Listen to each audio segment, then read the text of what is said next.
چہرے میں اور کسی اور حلیے میں کرے تو ان کو قابل قبول ہوں گی. یہ باتیں خان صاحب بھی کرتے ہیں, تصویر ان کے ہاتھ میں ہوتی ہے جب یہ باتیں تو قابل قبول ہے نا, وہ قابل قبول ہے. وہ ملک کو سری لنکا بنانے کی بات کرتے ہیں, ہم نے آج تک ملک کو سری لنکا بنانے کی اگلی طرف جیسے سنا رہے ہوتے ہیں, وہ بھی ایسی جو باتیں آپ اس طرح کرتے ہیں تو وہ قابل قبول ہے نا. ہم قابل قبول نہیں ہیں. ان کے اوپر آج تک گولیاں برسائی گئی ہیں, ان کو کبھی مارا گیا ہے, ان کو کبھی روکا گیا ہے. مسئلہ یہی ہے, وہ ملک کے بارے میں جو مرضی کہیں, ہمارے زبانوں سے بھی ملک, ملت, ادارے, کسی بھی چیز اپنے وطن کی بارے میں کوئی لفظ بھی نہ سنیں تو ہم مجرم ٹھہریں, اور ان کے منہ میں جو کچھ آئے. صرف یہ نہیں عمران خان, آپ کیوں عمران خان کی طرف جاتے ہیں؟ اور بھی ملک میں بڑے بڑے مجرم ہیں. نہیں چھوڑے, آپ کے دور میں آپ کا ذرا ظلم ہوا نا. نہیں, نواز شریف کے دور میں کون سا کم ہوا؟ ہمیں تو ہر دور میں ہمارے حصے کی قیمت دی گئی کہ آپ یہ حق بات کرتے ہو, اپنے حصہ وصول کرو. نواز شریف کے دور میں کون سا کم ہوا؟ یہ تو کوئی کم نہیں ہوا. زرداری کے دور میں کون سا کم ہوا؟ میں ایک بات کر رہا ہوں, ہر دور میں حق کی ایک قیمت ہے, وہ ہم ادا کرتے رہے, اور یہ شروع سے ادا ہوتی آ رہی ہے, یہ ازل سے ابد تک ادا ہوتی رہے گی. علامہ اقبال نے کہا نا کہ دو قوت از حیات آمد پدید, موسیٰ و فرعون و شبیر و یزید, یہ دو قوتیں آپس میں رہیں گی. یہ ساری آخری بات یہ ہے کہ آپ نے یہ کہا کہ عمران خان اور یہ اس ملک کے اندر ملک کے خلاف خالی عمران نے نہیں بات کی, نواز شریف نے بھی بات کی ہے, رانا ثناء اللہ نے بھی بڑی خطرناک باتیں کی ہیں, احسن اقبال نے بھی بڑی خطرناک باتیں کی ہیں, زاہد حامد نے بھی بڑی خطرناک باتیں کی ہیں اس ملک کے خلاف. جس کا جو دل چاہا اس نے کہا. ہمارا جرم یہی ہے, اقبال نے کہا ہے, جرم ضعیفی کی سزا مرگ مفاجات. بالکل ٹھیک, بالکل ٹھیک. ایک وقفہ لیتے ہیں یہاں پہ. علامہ سعد حسین رضوی صاحب ہمارے ساتھ موجود ہیں, لیکن کچھ باتیں علامہ خادم حسین رضوی صاحب کے حوالے سے بھی ہم کریں گے, اور کچھ سوالات ایسے ہیں جو کہ یقینی طور پہ بہت ضروری ہیں. اور اگین بریک پہ جانے سے پہلے ناظرین, ملک کی باغ ڈور اگر تحریک لبیک پاکستان کے ہاتھ میں آتی ہے تو جناب پھر کیا پلانز ہیں ان کے, اس وقفے کے بعد.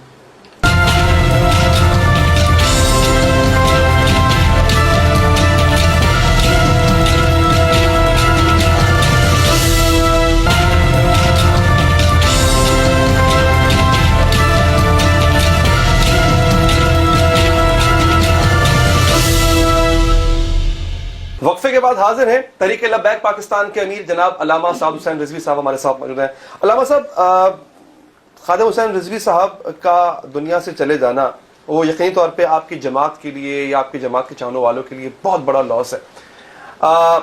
ایسے موقع پہ جب آپ کی تحریک اپنے عروج پہ تھی, دیکھیں یہ موت کا آنا یہ اللہ کی طرف سے ہوتا ہے, انسان اس میں بے بس ہے, لیکن اس وقت آپ نے بھلے کسی قسم کے شک کا اظہار نہ کیا ہو, لیکن آپ کے چاہنے والوں نے, آپ کے سپورٹرز نے سوشل میڈیا کے اوپر, مختلف پلیٹ فارمز کے اوپر اپنے شکوک کا اظہار کیا تھا, کیونکہ بابا جی کا جو ایک سٹائل تھا یا جو ان کی موومنٹ تھی اس میں کئی دشمن ان کے بن چکے ہوئے تھے, ایک نہیں لا تعداد, اور بڑے طاقتور لوگ تھے جو ان کے دشمن تھے.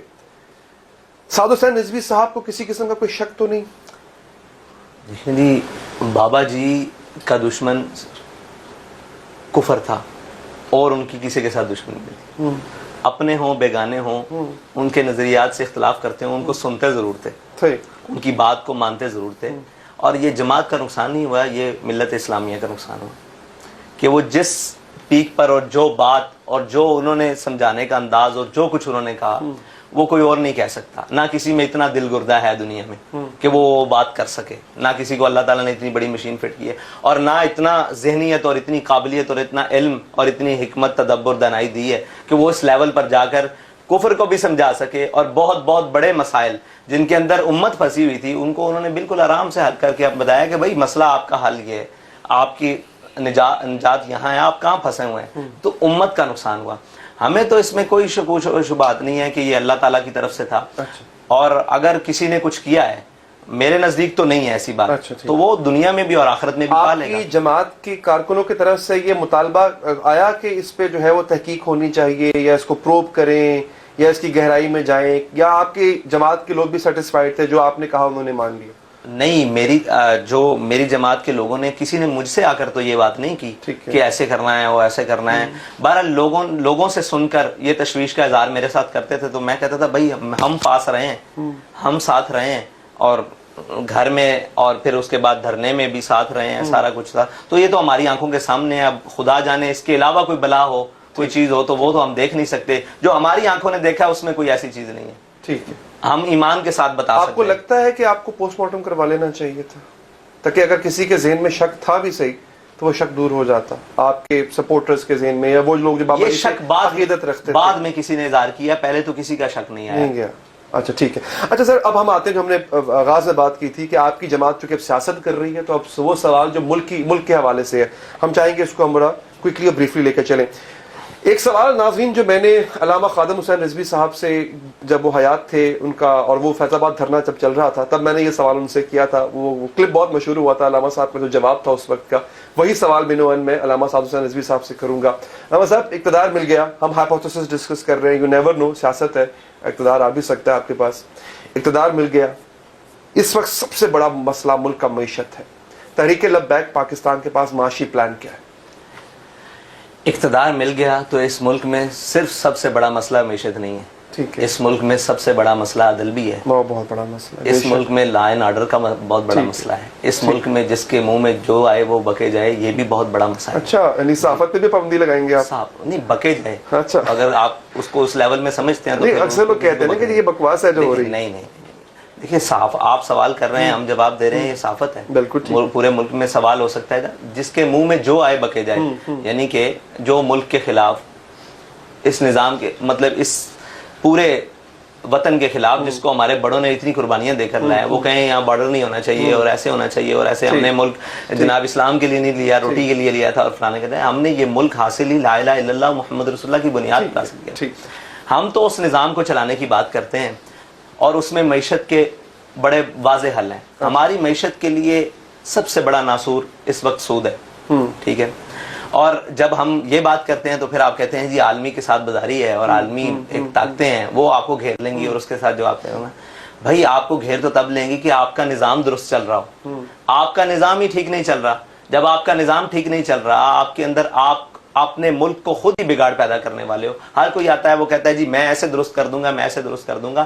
بھائی ایسے تو درست نہیں ہوگا. اس کا ایک حل علامہ خادم حسین رضوی صاحب نے پیش کیا تھا, آپ کو یاد ہو؟ 2 سال پر آج بھی ہم قائم ہیں, آگے چلیں. نس جو ہے تو آئی ایم ایف کو کہیں گے آپ بھاگ جاؤ, جن سے قرض لیا ہوا ہے ان کو سود نہیں دیں گے آپ. ہاں, سود نہیں دیں گے. آپ کہیں گے ہم سے اصل لے لو, وہ بھی جب ہمارے پاس ہوگے تب دے دیں گے.